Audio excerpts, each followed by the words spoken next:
नहीं, अमोर्टाइजेशन तो इसकी निकलेगी नहीं ना।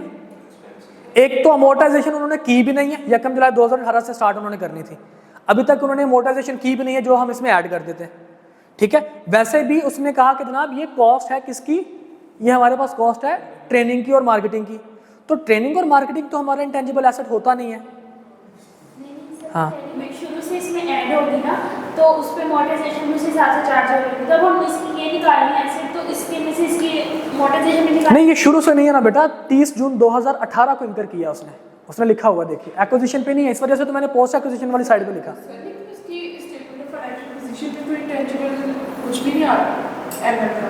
इंटेंजिबल देखो एमएल का, एमएल की बात की, वो तो एमएल की बात कर रहे हैं ना, एमएल के, तो इसी वजह से तो शेयर एंड एसोसिएशन की हम लोग बात करेंगे, सॉरी अपना इन्वेस्टमेंट इन सब्सिडरी की बात करेंगे, उसी में ये आएगा 87।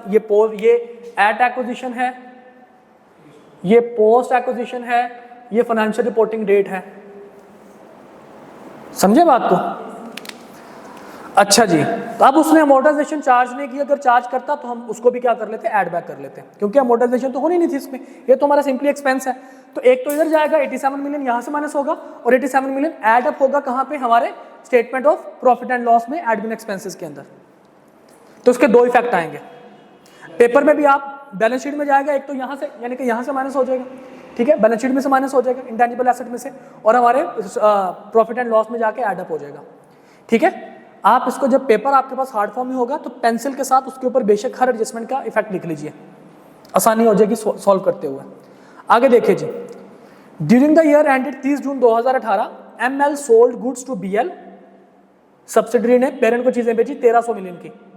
क्या होगा, एक तो करंट एसेट में से माइनस होगा अनरियलाइज्ड प्रॉफिट, सेल में से पूरी की पूरी सेल माइनस होगी, और कॉस्ट ऑफ सेल में पूरी की पूरी सेल माइनस और अनरियलाइज्ड प्रॉफिट ऐड अप हो जाएगा। The company makes a profit of 30% on the selling price, यानी कि 30% ऑन सेल है, तो 1300 का 30% देखेंगे रिमेनिंग कितना है, तो 140 मिलियन जो है वो गुड्स आपके पास पड़ी हुई हैं। तो अनरियलाइज्ड प्रॉफिट हमेशा किसके ऊपर निकलता है, जितनी गुड्स आपके पास पड़ी हो, तो 140 का 30% इसके ऊपर आपके पास आ जाएगा अनरियलाइज्ड प्रॉफिट, ओके।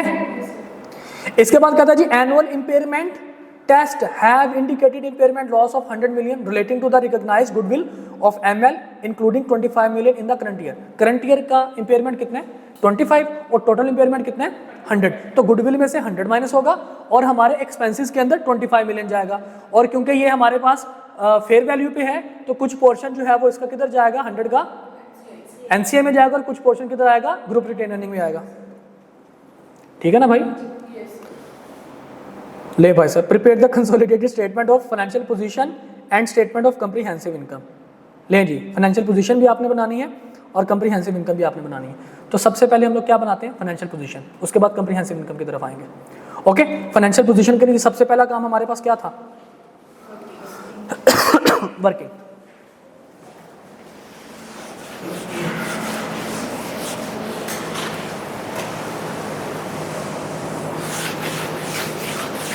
वैसे ये इतना बोर्ड होना चाहिए रिपोर्टिंग 2 के क्वेश्चन को सॉल्व करने के लिए। वर्किंग हम वहाँ भी लिख सकते हैं, यहाँ पे हम सिंपल सी बात कर सकते हैं।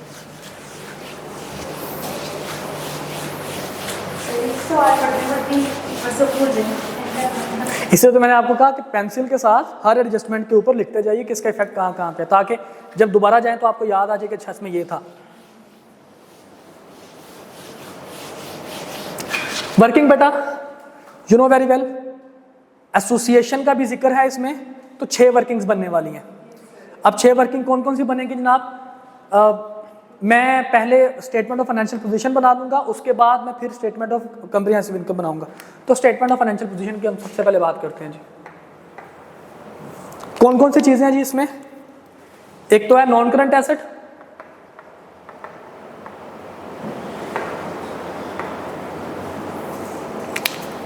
Property plant and equipment,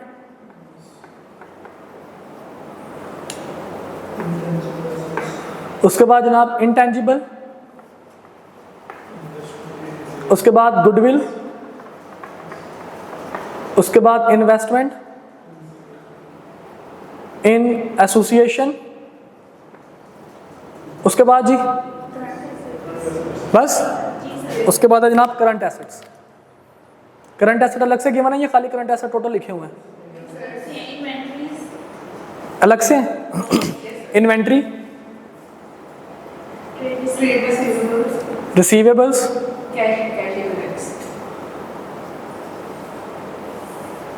cash and bank. Total भी दिया हुआ है, करंट एसेट का टोटल भी दिया हुआ है, लेदर लेदर में करना है। मतलब आप मुझे करंट एसेट टोटल लेने हैं तो अदर करंट एसेट कुछ भी नहीं है सर, और कुछ भी नहीं है, वो सिर्फ 3 फिगर्स का टोटल है। उनका टोटल दिया हुआ है, उसके हिसाब से वो नहीं है। सदके जाऊं बीबी आपके क्वेश्चन पढ़ने पे भी सही है भाई। तो यहाँ पे आपके पास आ जाएगा जी टोटल एसेट्स। अच्छा मेरे पास यहाँ पे जगह नहीं है तो यहाँ पे लायबिलिटीज इक्विटी यहाँ पे लिख रहा हूँ, आप उसके नीचे लिखेंगे स्टेटमेंट फॉर्म में।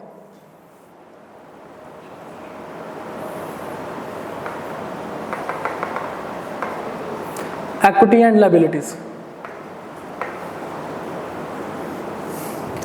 Share capital, share premium, share premium, group reserves, group retain earning, बस नॉन कंट्रोल इंटरेस्ट एनसीए। उसके बाद आ जाएंगे जनाब लायबिलिटीज। जी कौन कौन सी लायबिलिटीज है? ट्रेड, ट्रेड पेबल्स अलग से हैं, इकट्ठे लिखें, trade and other pebbles.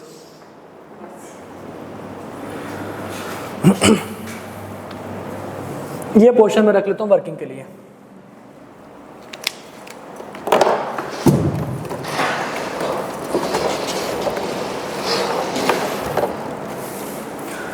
Okay ji, working की तरफ आते हैं। पहली वर्किंग आपके पास क्या थी? Working 1, group structure,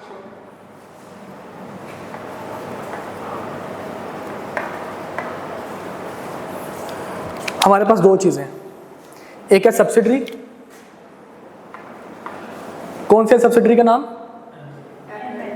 sorry ML, parents share 32 divide by 40 that is 80%, NCI 20% और एनसीआई एट फेयर वैल्यू। और डेट कौन सी एक्विजिशन की? 1/7/2014। ओके, इसके बाद है हमारी एसोसिएशन।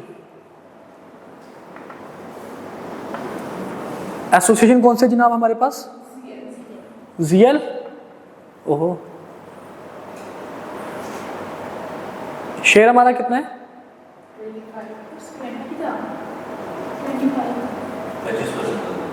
25%। एक्विजिशन डेट 1 जनवरी 2017। 1/1/2017।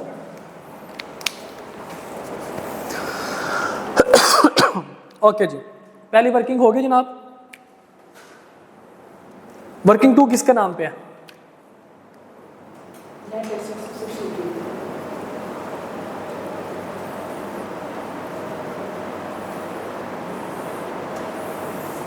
तीन कॉलम बनाया करते थे, at acquisition, post acquisition, financial reporting date. कौन कौन सी चीजें हैं कि जनाब सबसे पहले आपके पास आता है? शेयर कैपिटल, ये तो चेंज नहीं होता, कितना था एक्विजिशन पे? 400।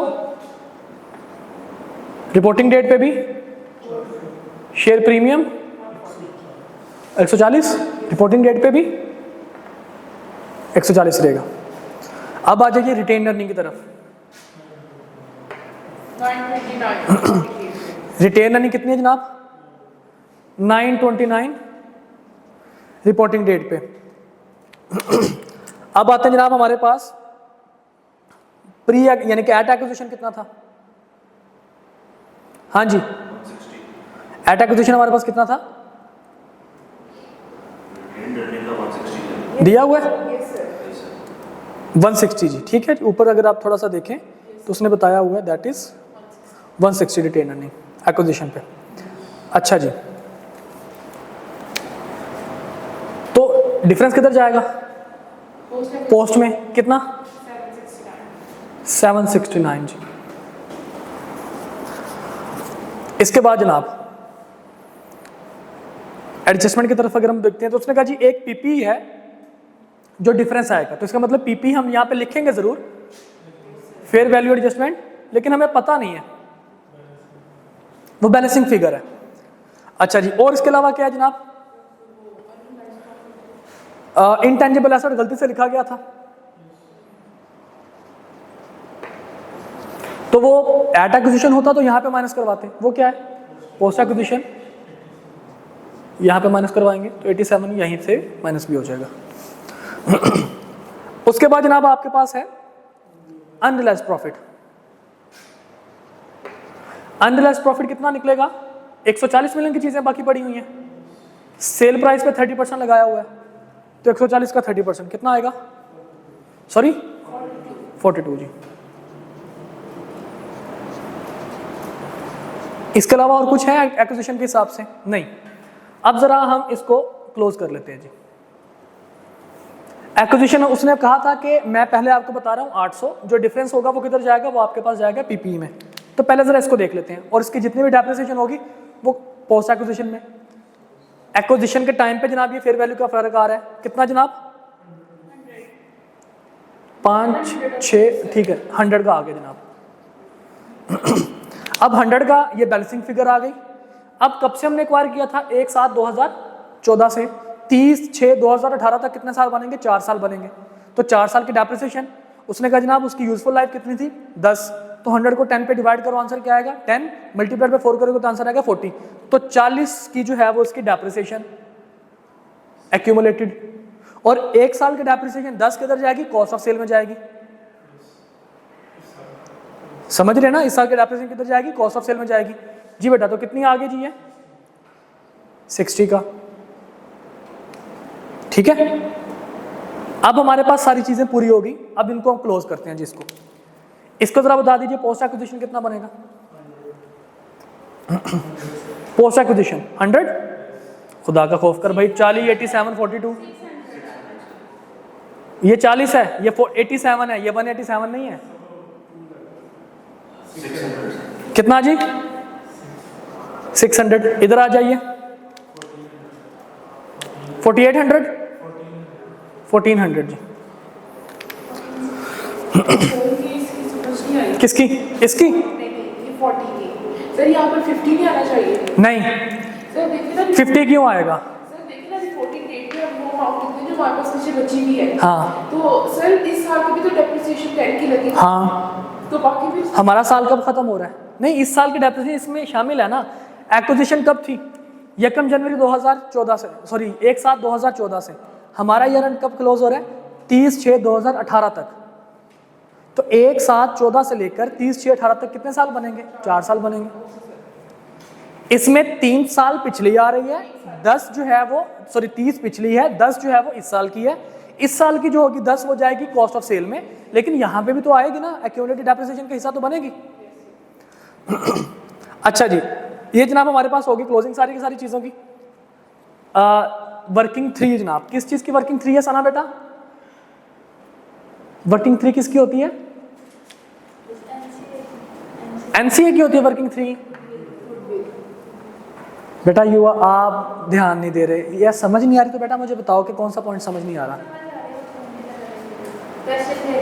अच्छा, गुडविल जी बेटा पार्टिसिपेट भी करें आप, अगर क्वेश्चन में पार्टिसिपेट नहीं करेंगे, ये तो लिखा ही होगा आपकी बुक में भी, इसका सॉल्यूशन है, लिखा ही होगा सारा कुछ। अंडरस्टैंड कीजिए, कैलकुलेटर आपके हाथ में होना चाहिए, अंडरस्टैंड आप करते हो इनको। गुडविल कितनी है जनाब, हमने कहा था कि गुडविल के लिए 2 चीजें हैं, कौन कौन सी, एक आपकी इन्वेस्टमेंट और दूसरा एनसीए की इन्वेस्टमेंट। आपकी इन्वेस्टमेंट कितनी थी 765। अच्छा, अगर आपके कोई फ्यूचर ऑब्लिगेशन होता तो हम उसकी प्रेजेंट वैल्यू निकालकर इस इन्वेस्टमेंट में ऐड अप कर देते। Yes sir. फ्यूचर ऑब्लिगेशन होता तो इन्वेस्टमेंट की प्रेजेंट वैल्यू निकालकर इस इन्वेस्टमेंट में एडअप कर देते, वो भी करेंगे, सारा कुछ करवाएंगे, फिक्र ना करें। ओके जी, इन्वेस्टमेंट आपकी कितनी है बेटा? 65। एनसीए की इन्वेस्टमेंट कितनी है? उसने कहा जी फेयर वैल्यू पे है, वो है 210। तो टोटल इन्वेस्टमेंट आपके पास कितनी होगी? 975 होगी जी। इसमें से आपने लेस करनी है किस चीज को? Net assets at acquisition 800, remaining 175। अब भाई साहब कहते हैं जी इसमें से इंपेयरमेंट माइनस करवाओ। कितनी इंपेयरमेंट है? 100 की इंपेयरमेंट है, जिसमें से 25 इंपेयरमेंट इस साल की है। इस साल वाली इंपेयरमेंट किधर जाएगी? प्रॉफिट एंड लॉस में जाके माइनस होगी। शाबाश, पढ़े लिखे बच्चे हैं यार।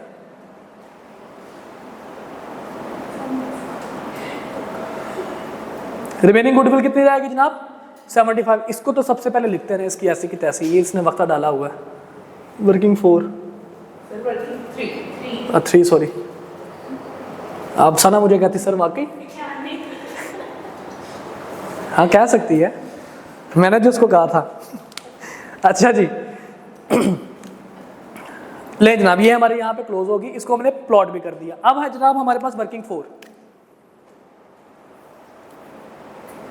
वर्किंग 4 किस चीज की है बेटा? एनसीए की। एनसीए भाई साहब क्या बकवास करते हैं? इन्वेस्टमेंट एनसीए की कितनी है जी?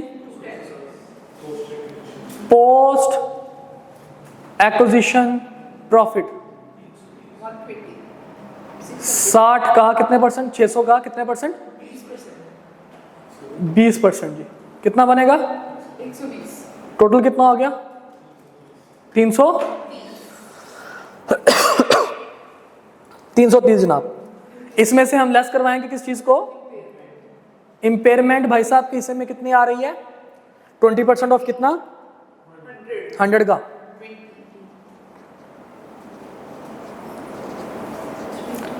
310 जो है, ये आपके पास एनसीआई आ गया। ये कहाँ पे लिखेंगे? इसको भी लिख देते हैं, इसने भी वक्ता डाला हुआ था 310।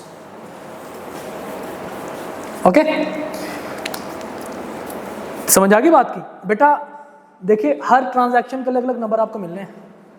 अगर आप इसमें खो जाएं और इसको कुछ भी ना लिखें, कुछ नंबर नहीं मिलेगा। जो वहां पे लिख सकते हैं एज इट इज वो लिख दें, कम से कम वो नंबर तो आपके सिक्योर्ड हो। ठीक है जी। अच्छा जनाब, इसके बाद वर्किंग 5 जी, ग्रुप रिटेन अर्निंग जनाब। हमारी रिटेन अर्निंग कितनी है?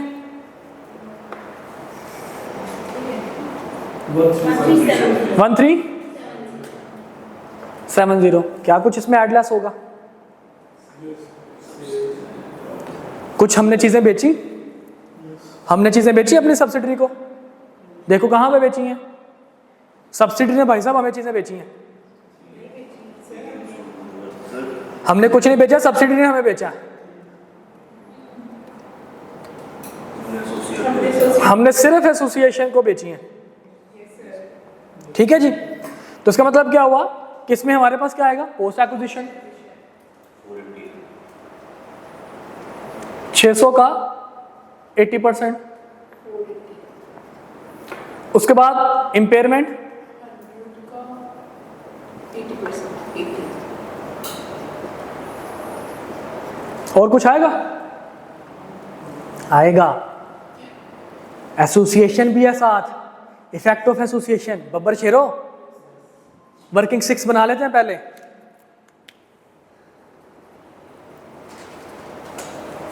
इन्वेस्टमेंट इन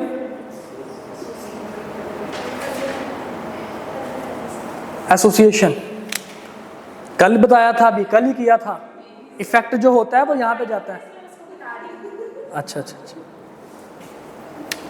कॉस्ट कितनी थी भाई? देखिए जरा जाके, कॉस्ट कितनी है आपके पास? 203 जी। इसमें कोई अनरियलाइज प्रॉफिट है?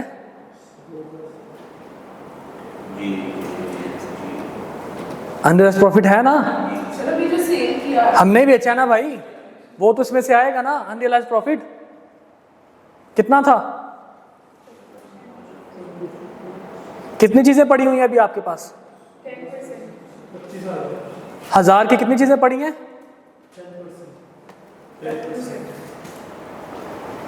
1000 का 10% पड़ा हुआ है, 1000 का, इसको नीचे लिखते हैं, 1000 का कितने परसेंट पड़ा हुआ है, 10% पड़ा हुआ है। ये वो चीजें आ जाएंगी जो आपके पास हैं।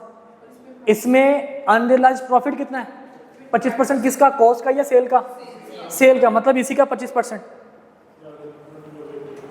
ये वो अमाउंट आ जाएगी जो अनरियलाइज्ड प्रॉफिट है टोटल। इसमें से हमारे हिस्से में कितना आता है, 25%। जी बताइए कितनी अमाउंट आएगी, 6 पॉइंट, ये माइनस होगा। मुश्किल बातों नहीं कर रहे हैं हम लोग सना।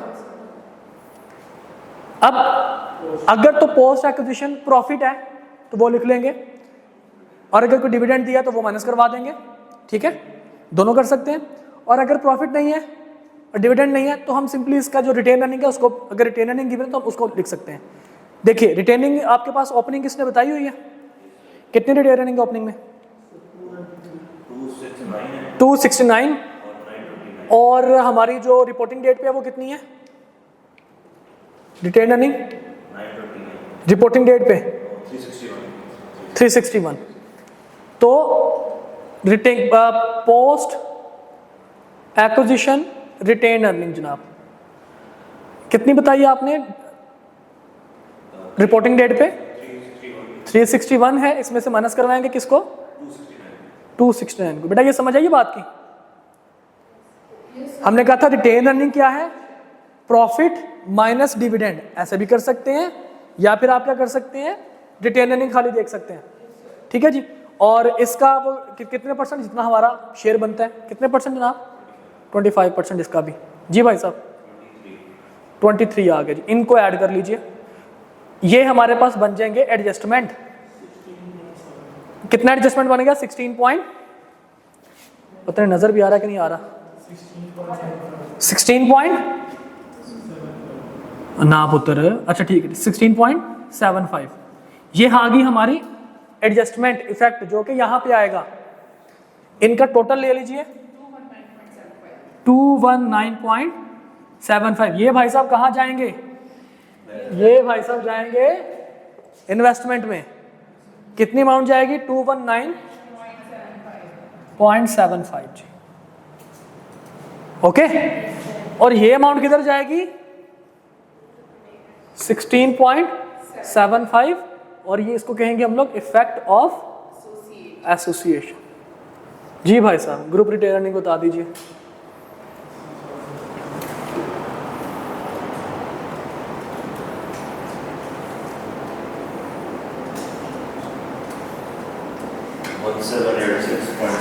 वन 1786.75। वाह भी वाह, 1786.75। बिस्मिल्लाह की बरकत, साथ है, सवाल हल हो जाएगा। हाँ जी ओके। अब जनाब हमने सारा कुछ जो हम कर सकते थे इतना ही हम कर सकते थे इसके अंदर, इसके अलावा जो कुछ करना है अभी हम लोग देख लेते हैं। सर एक बात हाँ जी पूछें। सर जैसे हमने इधर नेट एक्विजिशन से हमने बैलेंस फिगर निकाली, उन्होंने हमें नेट एसेट्स दिए थे। सर अगर इसी तरह हमने ये प्रॉफिट में करना हो, मतलब अगर उन्होंने जैसे इधर भी प्रॉफिट दिया हुआ तो वो प्रॉफिट आफ्टर टैक्स लेंगे, कोई भी अंदर से बैलेंस फिगर निकालने के लिए प्रॉफिट आफ्टर टैक्स लेंगे या प्रॉफिट बिफोर टैक्स लेंगे? हम नॉर्मली देखें, जो आप क्वेश्चन कर रही हैं, दो इसमें चीज़ें आ जाएंगी, फिर इसमें फिर IAS 12 भी टेस्ट हो जाएगा, ठीक है। तो मेरी रिकमेंडेशन है अभी इस चक्कर में ना पड़े, लेकिन फिर भी मैं आपको बता देता हूँ। लेट सपोज अगर आपके पास प्रॉफिट है, ठीक है, तो वो प्रॉफिट बिफोर टैक्स होगा, ठीक है। प्रॉफिट आएगा, उसके बाद इसमें से टैक्स एक्सपेंस माइनस होगा। करेंगे क्वेश्चन, करेंगे, फिक्र ना करें, सारा कुछ ही करेंगे। अच्छा जी, ले भाई साहब अब आ जाते हैं हमारे हम मेन पेज पे, और वो क्या है जी हमारे पास, क्या यहां से हमने क्या माइनस किया है, रिटेन अर्निंग को। रिटेन अर्निंग दो चीजों से मिलकर बनती है, profit for the year minus any dividend, इस वजह से हमने यहां से माइनस नहीं किया, ओके। अगर प्रॉफिट फॉर द ईयर दिया होता तो फिर हम डिविडेंड यहां से माइनस करवा लेते हैं। आ जाइए भाई साहब, प्रॉपर्टी प्लांट एंड इक्विपमेंट कितने कितने हैं जी? हाँ जी 101 पुत्र क्वेश्चन किताब दे उत्ते किधर है किताब?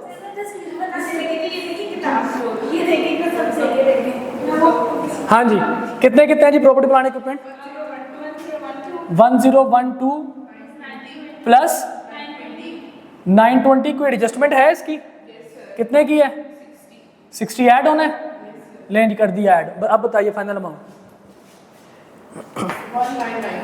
1992। वाह भी वाह, वर्ल्ड कप जीतने वाला साल। इंटेंजिबल में आ जाइए, आपके पास कोई इंटेंजिबल है? कितना इंटेंजिबल है आपके पास?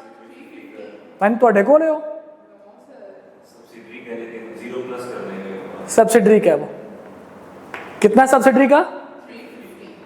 350। इसमें से एक उसने गलती से झूठे कहीं के शोखे बन रहे थे, हमने कहा तुम्हारी ऐसी की तैसी, हम चार्टर्ड अकाउंटेंट्स हैं।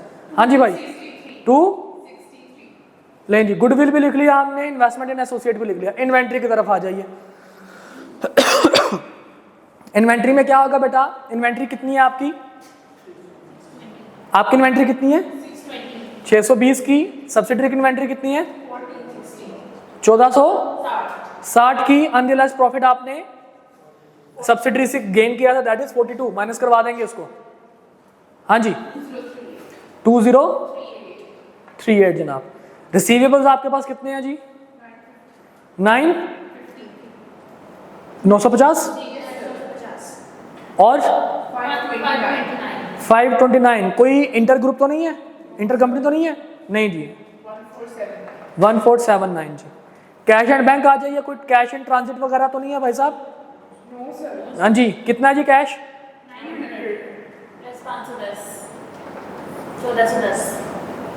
ले जी सबको ऐड कर लीजिए, आपके पास टोटल एसेट आ जाएंगे।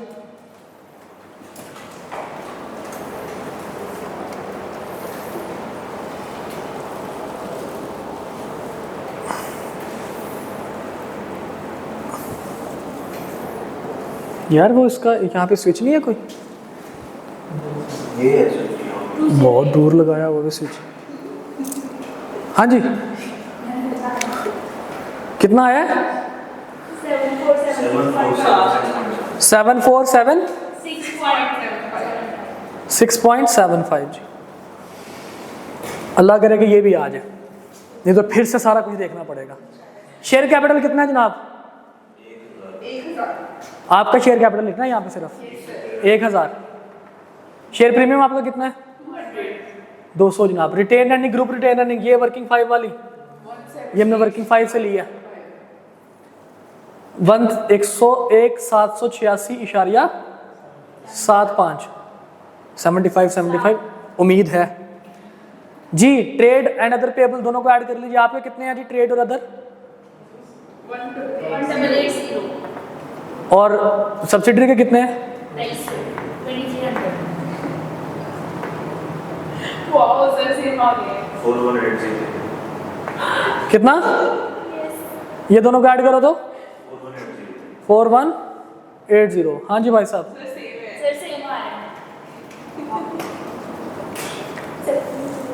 अगर आप अपने क्वेश्चन को देखिए बेटा, दिस इज नॉट बिकॉज कि ये क्वेश्चन का सोल्यूशन दिया हुआ था। मैं थोड़ी सी ज़रा इस चीज़ की भी एजम्पशन ले रहा हूँ कि सोल्यूशन दिया हुआ था, तो हो सकता है जब आप मुझे वैल्यूज़ बता रहे हो तो वहाँ से देख देख के मुझे बता रहे हो।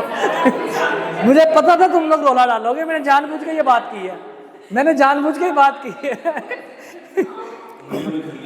मैंने जानबूझ के ये बात की है। ओके देखो बेटा, आप लोगों ने जब प्रैक्टिस करनी है, आप लोगों को आपका माइंड इतना कम से कम होना चाहिए कि ये पता हो कि इसका इफेक्ट कहाँ कहाँ पे जाएगा।